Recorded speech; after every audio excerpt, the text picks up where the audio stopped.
అప్పుల బాధలు వెంటాడుతున్నాయా? అయితే 6JVR వారి జాతిరత్నాలు ధరించండి.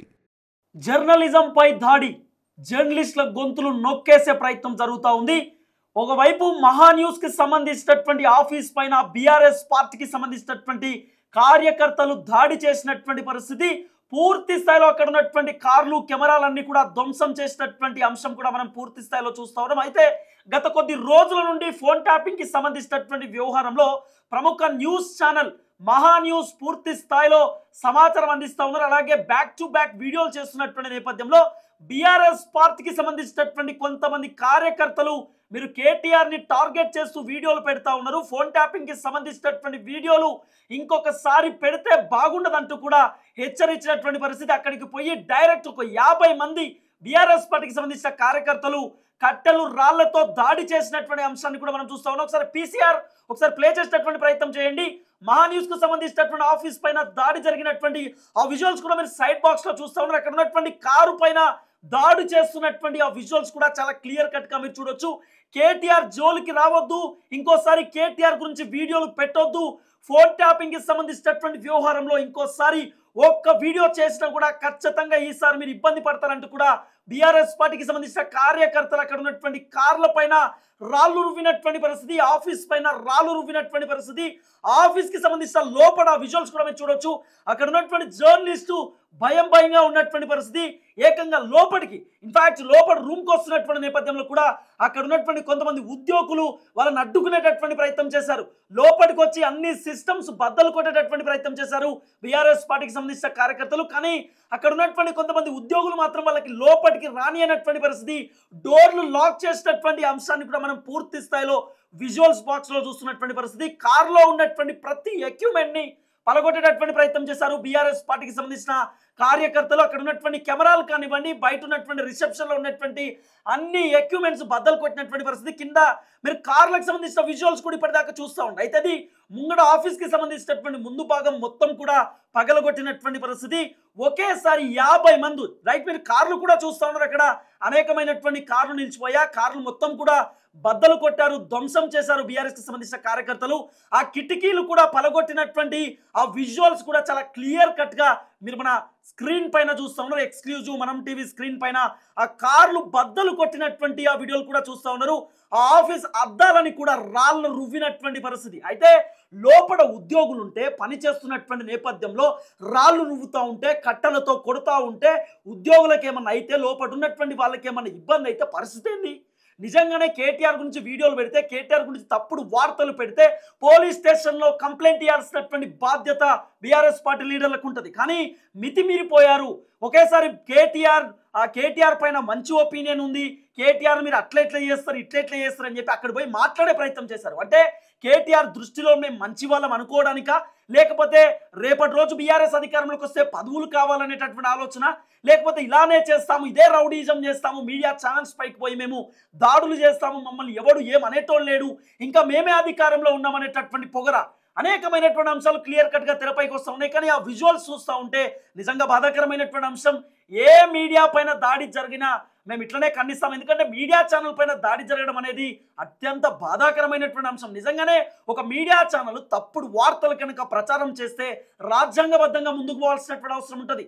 అనేకమైనటువంటి సెక్షన్ల కింద కేసు పెట్టవచ్చు, సిసిఎస్లో కంప్లైంట్ ఇవ్వచ్చు, సైబర్ క్రైమ్స్ కంప్లైంట్ ఇవ్వచ్చు, అనేకమైనటువంటి మార్గాలు ఉన్నాయి. కానీ ఒక మీడియా ఛానల్ పైన దాడి చేసి అక్కడ ఉన్నటువంటి ఉద్యోగులను ఇబ్బంది పెట్టేటటువంటి కార్యక్రమం చేస్తూ ఉన్నారు బీఆర్ఎస్ పార్టీకి సంబంధించిన లీడర్లు. ఇంకొకసారి కేటీఆర్ గురించి కనుక మీరు వార్తలు రాసిన, వీడియోలు చేసిన, ఈసారి మిమ్మల్ని లేపేస్తామంటూ కూడా వార్నింగ్ ఇచ్చారనేటటువంటి ఒక చర్చ కూడా నడుస్తూ ఉంది. అలాగే అన్ని ఆ మీడియా ఛానల్స్ తో ప్రధానమైనటువంటి కథనం లెక్క కూడా ఈ అంశం మారింది. ఈ మీడియా పైన దాడి జరగడం ఏంది చాలా బాధాకరమైనటువంటి అంశం అంటూ కూడా senior journalist, political writer Kata Karthik గారు చెప్తా ఉన్నారు. ఒకసారి కార్తిక్ గారితో మాట్లాడదాం. కార్తిక్ గారు, మహా న్యూస్ ఆఫీస్ పైన దాడి జరిగినటువంటి పరిస్థితి, దాదాపు వందలాది మంది ఉద్యోగులు ఆందోళనలో ఉన్నారు.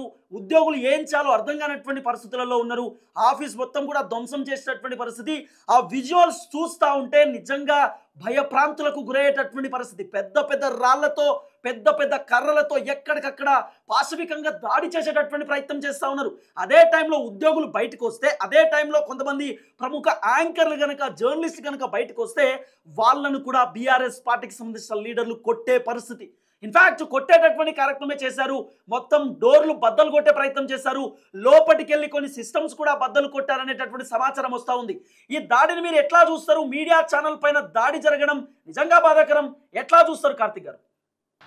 మీడియా అనేది ఈ దేశంలో ఫోర్త్ పిల్లర్ అంటారు. నాలుగవ స్తంభం ఈ ప్రజాస్వామ్యానికి. ఆ ప్రజాస్వామ్య నాలుగవ స్తంభం మీద జరిగిన దాడిగా నేను దీన్ని చూస్తున్నాను. జర్నలిజంపై రౌడీయిజంగా దీన్ని చూస్తూ ఉన్నాను. ప్రశ్నించే గొంతుకలను నొక్కే ప్రయత్నంగా దీన్ని నేను చూస్తూ ఉన్నాను. ఇది కరెక్ట్ కాదు. మనం జర్నలిస్టులుగా అన్ని రాజకీయ పార్టీలకు సంబంధించిన మంచిని చెప్తాం, చెడును చెప్తాం, అన్ని రకాల వార్తల్ని ప్రచారం చేస్తాం. తప్పును తప్పుగా చెప్తాం, ఒప్పును ఒప్పుగా చెప్తాం. ఆయా రాజకీయ పార్టీలకి మనం చెప్పేటువంటి మాటలు నచ్చకపోవచ్చు, కానీ దానికి నిరసన వ్యక్తం చేయడానికి కూడా ప్రజాస్వామ్య వేదికలు ఉన్నాయి. ఒకవేళ మనం ప్రసారం చేస్తున్నటువంటి వార్తలు సరిగా లేకపోతే, మనం తప్పులు చెప్తున్నాం అనుకుంటే, వాళ్ళ మీద కావాలని అబండాలు వేస్తున్నాం అనుకుంటే వాళ్ళు కంప్లైంట్ చేయొచ్చు, ప్రెస్ కౌన్సిల్ ఆఫ్ ఇండియాకి చెప్పొచ్చు. కానీ ఇలా కాకుండా వ్యక్తిగత దాడులకి పూనుకునేటువంటి ప్రయత్నం. ఇలా ఆఫీసులో మహిళా ఎంప్లాయీస్ కూడా ఉంటారు. ఆ మహిళా ఎంప్లాయీస్ మీద దాడి చేసి చంపేస్తారా? ప్రశ్నించే గొంతుకులు చంపేస్తారా? ఉద్యోగుల్ని పనిచేసుకునివ్వరా? ఏం జర్నలిజం ప్రశ్నించడం అంటే తప్ప? రాజకీయ పార్టీ సీనియర్ జర్నలిస్ట్ అజిత గారి పైన దాడికి ప్రయత్నించారనేటటువంటి ఒక చర్చ నడుస్తూ ఉంది. ఆమె కూడా వీడియోలో ఆరోపిస్తూ ఉంది, నన్ను ఇబ్బంది పెడతా అన్నారు, నన్ను చంపేస్తా అన్నారు, నన్ను బెదిరించారనేటటువంటి అంశం కూడా ఆమె చెప్తా ఉంది. ఎస్, మహా న్యూస్లో దాదాపు చాలామంది ఎంప్లాయీస్ ఆఫీస్లో విధులు నిర్వహిస్తున్నారు రోజువారీ విధుల్లో భాగంగా. అలానే నువ్వు అన్నట్టు సీనియర్ జర్నలిస్టు అజిత గారు, తన ఉకుమేను ఒక సీనియర్ జర్నలిస్టు, ఒక ఫైటర్ కూడా, తనకు ఉద్యమ నేపథ్యం కూడా ఆమెకుంది. ఆమె కూడా విధుల్లో భాగంగా అక్కడ ఉన్నారు. ఆమె మీద దాడి చేసేటువంటి ప్రయత్నం జరిగింది. ఆమెని మేము పొడుస్తామంటూ హెచ్చరించారు అని చెప్పేసే విషయాన్ని కూడా మహా న్యూస్ ప్లే చేస్తూ ఉన్నటువంటి విషయాన్ని కూడా నేను చూశాను. అంటే ఎంత దారుణమైనటువంటి విషయం మనం అర్థం చేసుకోవచ్చు. మహావంశీ గారు చెప్తా ఉన్నారు, అజిత్ గారిని చంపే ప్రయత్నం జరిగింది అనేటువంటి విషయాన్ని చెప్పే ప్రయత్నం చేస్తున్నారు. అంటే జర్నలిస్టులను చంపేస్తారా? నిజానికి ఒక్కొక్క విషయం ఒక్కో రాజకీయ పార్టీకి నచ్చకపోవచ్చు, ఒక విషయం నచ్చవచ్చు. మనం జూబ్లీహిల్స్ ఉప ఎన్నికల్లో బీఆర్ఎస్ పెరిగిన గ్రాఫ్ మీద మన ఇద్దరం వీడియోలు చేసాం. సరే, ప్లస్ చెప్తాం, మైనస్ చెప్తాం. ఒక విషయం, ఒక వీడియో పాజిటివ్గా ఉండొచ్చు, మరొక వీడియో నెగిటివ్గా ఉండొచ్చు. అలానే అన్ని ఛానల్స్లో కూడా పాజిటివ్ వీడియోలు వస్తాయి, నెగిటివ్ వీడియోలు వస్తాయి. భారతదేశంలో ఉన్న చాలా గొప్పతనమే స్వతంత్రంగా మనం మాట్లాడగలిగేటువంటి స్వేచ్ఛ. ఏ విషయాన్నైనా స్వేచ్ఛగా ప్రజల ముందు పెడతాం. ప్రజలు వాటిల్లో ఉన్నటువంటి మంచి చెడు చూసే ప్రయత్నం చేస్తారు. దాన్ని ప్రజలు ఎంతవరకు రిసీవ్ చేసుకోవాలో అంతవరకు రిసీవ్ చేసుకుంటారు. ఓటు హక్కు వచ్చినప్పుడు తమ అభిప్రాయాన్ని రాజకీయ పార్టీల పట్ల వ్యక్తపరుస్తూ ఉంటారు. మీడియాకు ఉన్నటువంటి హక్కు ప్రజలకి సమాచారాన్ని చేరవేయటం, ప్రజలకి ఒక నేరేటివ్ని ప్రజలందరికీ కూడా చేరవేయటం. ఆ క్రమంలో కొన్ని రాజకీయ పార్టీలు నచ్చవచ్చు, నచ్చకపోవచ్చు. నచ్చనంత మాత్రాన మీ అభిమాన నాయకున్నో మీ అభిమాన పార్టీనో విమర్శించినంత మాత్రాన, ప్రశ్నించినంత మాత్రాన ఇలా దాడులు చేస్తారా? నేను అడగదలుచుకున్న ఫోన్ ట్యాపింగ్ కరెక్టా? ఫోన్ ట్యాపింగ్ కరెక్టా? ఈ మధ్యకాలంలో మనం ఒక విషయం చూసాం. ఆంధ్రజ్యోతి ఎండి వేమూరు రాధాకృష్ణ గారి ఫోన్ ట్యాప్ చేశారు అనేటువంటిది. కేంద్ర ఇంటెలిజెన్స్ శాఖను కూడా తప్పుదో పట్టించేసి, హోం శాఖను తప్పుదో పట్టించేసి, నక్సలైట్ల నెంబర్లో మావోయిస్టుల నెంబర్లో రాధాకృష్ణ గారి నెంబర్ కలిపేసి, ఇది కూడా మావోయిస్టుల నెంబరే, దీన్ని కూడా మేము ట్యాప్ చేస్తామని చెప్పి ట్యాప్ చేశారనే వార్త మనం మీడియాలో చూసాం. ఎంత దారుణం అండి! ఇదా ట్యాపింగ్ చేస్తారా? సొంత ఆడబిడ్డల ఫోన్లు కూడా ట్యాప్ చేశారు అనేటువంటిది గతంలో మనం విన్నాం. ఏకంగా ఇవాళ ముఖ్యమంత్రిగా ఉన్న రేవంత్ రెడ్డి గారు మా ఇంట్లో ఉన్నటువంటి ఆడవాళ్ళు కూడా ఆడవాళ్ళ ఫోన్ కూడా ట్యాప్ చేశారని చెప్పారు. నా ఫోన్ ట్యాప్ చేశారని చెప్పారు. ఈ విషయాన్ని మీడియా ప్రశ్నించొద్దా? ఈ ఎంక్వైరీ జరుగుతుంటే వచ్చేటువంటి వార్తని ప్లే చేయొద్దా? అని మీరు చేసిన తప్పుని మేము ప్రశ్నించొద్దా?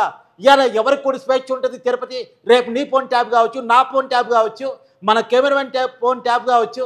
ఎవరికి ఈ సమాజంలో స్వేచ్ఛ ఉంటుంది?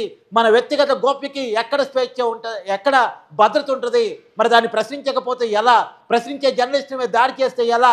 ఖచ్చితంగా జరిగిన దాడి మీద ప్రెస్ కౌన్సిల్ ఆఫ్ ఇండియా స్పందించాలి, కేంద్ర ప్రభుత్వం స్పందించాలి, ఖచ్చితంగా జరిగిన దాడి మీద రాష్ట్ర ప్రభుత్వం పోలీసు యంత్రాంగం స్పందించాలని చెప్పేసి అనేక డిమాండ్లు జర్నలిస్ట్ సంఘాల నుంచి వినపడుతున్నాయి. నిజానికి ఈరోజు రోజువారీ విధుల్లో భాగంగా మహా న్యూస్ సిబ్బంది పనిచేసుకుంటున్నటువంటి క్రమంలో ఒక్కసారిగా వచ్చినటువంటి 50 మంది బీఆర్ఎస్ కార్యకర్తలు కార్ల మీద పడి, అంటే పార్కింగ్ స్థలంలో ఉన్నటువంటి కార్ల మీద పడి, ముందుగా కార్ల మీద కియా కారు, ఇంకా అనేక కార్లు కూడా, అనేక కంపెనీలకు సంబంధించిన కార్లు కూడా కనపడుతూ ఉన్నాయి. ముందు కార్లు ధ్వంసం చేశారు, తర్వాత పైకి పోయేటువంటి ప్రయత్నం చేశారు. దాన్ని అడ్డుకోబడినటువంటి జర్నలిస్టులని హెచ్చరించేటువంటి ప్రయత్నం చేశారు. జై తెలంగాణ అంటూ నినాదాలు చేస్తూ ధ్వంసం చేయటువంటి ప్రయత్నం చేశారు. మా కేటీఆర్ మీద ఇలా రాస్తారా, మా కేటీఆర్ ఏమనంటే ఊరుకోం, కేటీఆర్ మీద ఎవరు ఎలాంటి విమర్శ చేసినా మీ అందరికి ఇదే గతి పట్టింది. విజువల్స్ కూడా చాలా క్లియర్ కట్ గా కనబడతా ఉన్నాయి. బీఆర్ఎస్ పార్టీకి సంబంధించిన కండువాలు వేసుకొని మరి బీఆర్ఎస్ పార్టీ కండువాలు వేసుకొని మరి కారు పైన నిల్చొని మరి అక్కడ వాళ్ళకు వార్నింగ్ ఇచ్చేటటువంటి ప్రయత్నం చేస్తా ఉన్నారు. ఆ విజువల్స్ లో కూడా చాలా క్లియర్ కట్ గా చూడొచ్చు. అదిగో కియా కారు పైన నిల్చొని మరి బీఆర్ఎస్ పార్టీకి సంబంధించిన కార్యకర్త బెదిరించేటటువంటి కార్యక్రమం చేస్తా ఉన్నాడు. బయటికి రారా వంశీ అంటూ కూడా ఒక సీనియర్ జర్నలిస్ట్ తిట్టేటటువంటి కార్యక్రమం చేస్తా ఉన్నారు. దాదాపు 50-60 మంది బీఆర్ఎస్ పార్టీకి సంబంధించి రాళ్ళు రువ్వుతున్నటువంటి చాలా క్లియర్ కట్ విజువల్స్ కూడా మీరు స్క్రీన్ పైన చూస్తూ ఉన్నారు.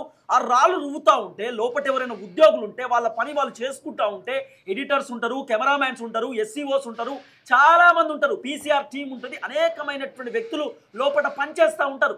నిజంగానే వీళ్ళు ఆ కర్రలతోటి ఆ రాళ్లతోటి కొడుతూ ఉంటే ఆ అద్దం లోపటి నుండి వెళ్ళి ఎవరికైనా గాయం తగులితే స్పాట్లో ఎవరైనా మరణిస్తే పరిస్థితి ఏంది? ఇది కాదు కదా.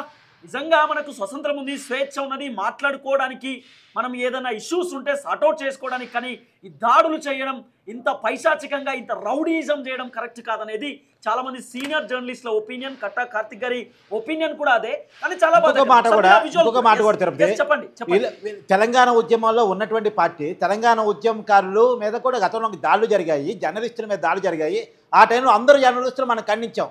మరి ఉద్యమ నేపథ్యం అన్న పార్టీ ఇలా చేయటం ఏంటి? ఆ నాయకులు దీన్ని తీవ్రంగా ఖండించాలి. నిజానికి ఇలాంటి వాళ్ళ మీద చర్యలు తీసుకోవాలి. ఇంకోటి కూడా అక్కడ దాడి జరిగిన వచ్చింది కాబట్టి కార్తిక్ గారు సందర్భం వచ్చింది కాబట్టి చెప్తున్నా. హుజరాబాద్ పోతున్నటువంటి నేపథ్యంలో నా కారు పైన దాడి జరిగి నన్ను విపరీతంగా కొట్టిర్రు. ఆ అంశం కూడా మర్చిపోవద్దు. ఆ రోజు నా పైన జరిగినటువంటి దాడి కూడా ఆ రోజు బీఆర్ఎస్ పార్టీ లీడర్లు అధికారంలో ఉన్నారు, ఒక్కడు కూడా స్పందించలేదు, మాట్లాడలేదు ఆ రోజు. ఇప్పటికీ అదే నైజాన్ని ప్రదర్శించేలా మొన్న ఎన్నికల్లో నెగిటివ్ రిజల్ట్ వచ్చిన తర్వాత అయినా రివైవ్ కావాలి. ఎందుకు ఈ నెగిటివ్ రిజల్ట్ వచ్చింది? మన పార్లమెంట్ ఎన్నికల్లో 0 సీట్స్ ఎందుకు వచ్చాయి? మన సిట్టింగ్ సీట్ కంటోన్మెంట్ స్థానాన్ని మనం హైదరాబాద్లో ఎందుకని కోల్పోయాము అనేటువంటి విషయాన్ని ఖచ్చితంగా రివ్యూ చేసుకోవాలి. ఇలాంటి రౌడీ దాన్ని ప్రజాస్వామ్యంలో సహించరు. అలానే ఆంధ్రప్రదేశ్లో వైసీపీ పార్టీ ఓడిపోయిన తర్వాత అయినా రౌడీయిజం పట్ల, గుండాయిజం పట్ల ప్రజలు ఎంత అసహ్యాన్ని చూపిస్తారు అన్న విషయాన్ని ఎవరైనా తెలుసుకొని తీరాలి. ఇవాళ అక్కడ జర్నలిస్ట్ ఆఫీస్ మీద దాడి చేశారు. అక్కడ ఎవరికైనా గ్లాసులు గుచ్చుకొని పోయి ఏదైనా అయింది అంటే ఎవరు బాధ్యత వహిస్తారు? అక్కడ ఎవరైనా ఉద్యోగి ప్రాణం పోయింది అంటే ఎవరు బాధ్యత వహిస్తారు? అక్కడ చాలామంది మహిళా ఉద్యోగులు ఉన్నారు. ఆ మహిళా ఉద్యోగులకు ఏదైనా జరగరాని జరిగి ఉంటే ఎవరు బాధ్యత వహిస్తారు? బీఆర్ఎస్ పార్టీ బాధ్యత వహిస్తారా? కేటీఆర్ బాధ్యత వహిస్తారా? కేసీఆర్ బాధ్యత వహిస్తారా? తెలంగాణ ఉద్యమ జాతిపితగా కేసీఆర్ చెప్పుకుంటూ ఉంటారు. ఇదా ఉద్యమ స్పృహ, ఇదా ఉద్యమ నేపథ్యం. ఉద్యమ నేపథ్యం ఉన్నటువంటి రాజకీయ పార్టీ ఇలా చేస్తా, ఉద్యమ నేపథ్యం ఉన్న వాళ్ళు ఇలా రౌడీయిజం, గుండాయిజం చేస్తారా? గుండాయిజం చేసే వాళ్ళకి, రౌడీయిజం చేసే వాళ్ళకి, జర్నలిస్టుల మీద దాడి చేసే వాళ్ళకి బుద్ధి చెప్పాల్సిన స్థానంలో ఉండి మీరే ఇలా చేస్తారా? ప్రశ్నించే వాళ్ళు గొంతు నొక్కే ప్రయత్నం చేస్తారా? అంటే ఇన్ఫాక్ట్ నిజంగా కేటీఆర్ పైన లేకపోతే కేసీఆర్ పైన బీఆర్ఎస్ పార్టీకి సంబంధించిన కార్యకర్తలకు ప్రేమ ఉండొచ్చు, లేకపోతే వాళ్ళు మంచి వాళ్ళు అనేటటువంటి ఒపీనియన్ వీళ్ళకు ఉండొచ్చు కాక, కానీ నిరసన వ్యక్తం చేయడానికి లేకపోతే ఇంకోటి దానికి చాలా కీలకమైనటువంటి అంశాలు ఉన్నాయి. అంటే కేసు పెట్టవచ్చు, లేకపోతే చర్చకు పిలవచ్చు, లేదా న్యూస్ ఛానల్కి వెళ్ళి మాట్లాడవచ్చు, వంశీ గారికి కాల్ చేయవచ్చు, కాల్ చేసి ఇంకోసారి ఇట్లా వేయకండి అని చెప్పడానికి అనేక ఆప్షన్స్ ఉన్నాయి. కానీ ఇదే ఆప్షన్ కాదు కదా, ఇదే మార్గాన్ని వెతుక్కొని పోయి దాడి చేయడం అనేది కరెక్ట్ కాదు కదా. ఈరోజు మహా న్యూస్ పైన దాడి జరగవచ్చు, రేపటి రోజు ఇంకో ఛానల్ పైన దాడి జరగవచ్చు, ఇంకో ఛానల్ పైన దాడి జరగవచ్చు. కానీ దాడులు అనేటటువంటి పద్ధతి మానుకోవాలనేదే చాలా మంది జర్నలిస్ట్ చెప్తున్నటువంటి మాట.